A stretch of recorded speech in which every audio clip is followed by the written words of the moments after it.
நம்ம சேனலை இப்பதான் ஃபர்ஸ்ட் டைம் பாக்குறீங்கன்னா மறக்காம நம்ம சேனலை சப்ஸ்கிரைப் பண்ணுங்க. கூடவே பக்கத்துல இருக்க பெல் ஐகானையும் கிளிக் பண்ணுங்க. வாங்க ஃப்ரெண்ட்ஸ், வீடியோக்குள்ள போகலாம். ஹாய் ஃப்ரெண்ட்ஸ், நம்ம இந்த வீடியோவில் கிழங்கு சிப்ஸ் தான் பண்ண போகிறோம். மரவள்ளி கிழங்குல நம்ம சிப்ஸ் பண்ணிடலாம். ரொம்ப ஈஸியான ஒரு ரெசிபின்னு சொல்லலாம். ஈவினிங் ஸ்நாக்ஸ் இதெல்லாம் சூப்பராக இருக்கும்.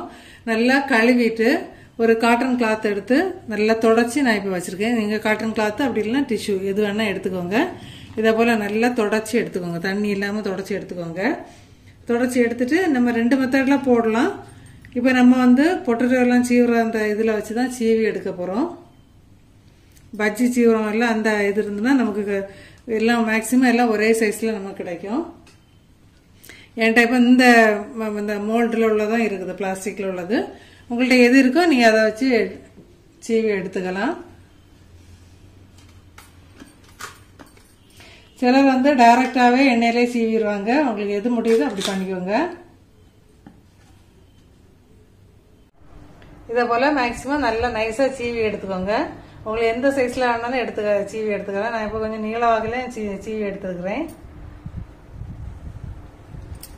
இதை போல் நல்லா ஸ்லைஸ் பண்ணி ஒரு நிமிஷம் இதை போல் துணியில் விரித்து வச்சுருந்தோம் அப்படின்னு சொன்னால் ஃப்ரை பண்ணுறதுக்கு ஈஸியாக இருக்கும். அந்த ஈரத்தன்மை எல்லாம் போய் ஃப்ரை பண்ணுறதுக்கு ஈஸியாக இருக்கும்.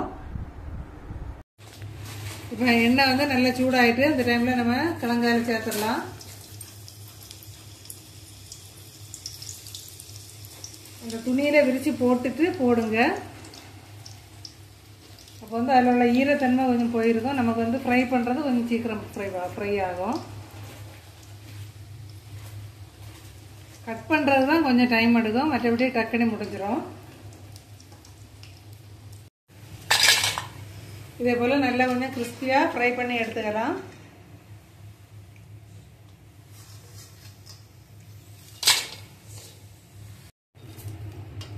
தேவைப்பட்டால் கொஞ்சமாக இது போல் கருவேப்பிலையும் சேர்த்து பொரிச்சு எடுத்துக்கோங்க. அந்த ஃப்ளேவர் நல்லா இருக்கும். நம்ம கொஞ்சம் குச்சி குச்சியாக சின்னதாக கட் பண்ணி எடுத்தோம் அப்படின்னு சொன்னால் கொஞ்சம் நல்லா இருக்கும். இதுவுமே சேர்த்து நம்ம அப்படியே சாப்பிட்றலாம். இப்படி வெறுமா யூஸ் பண்ணுறதுனால யூஸ் பண்ணலாம். அப்படி இல்லைன்னா கொஞ்சமாக உப்பு, வரமிளகாய் தூள் 2 சேர்த்துக்கலாம். உங்களுக்கு காரத்துக்கு தகுந்தாப்புல நீங்கள் போட்டுக்கோங்க.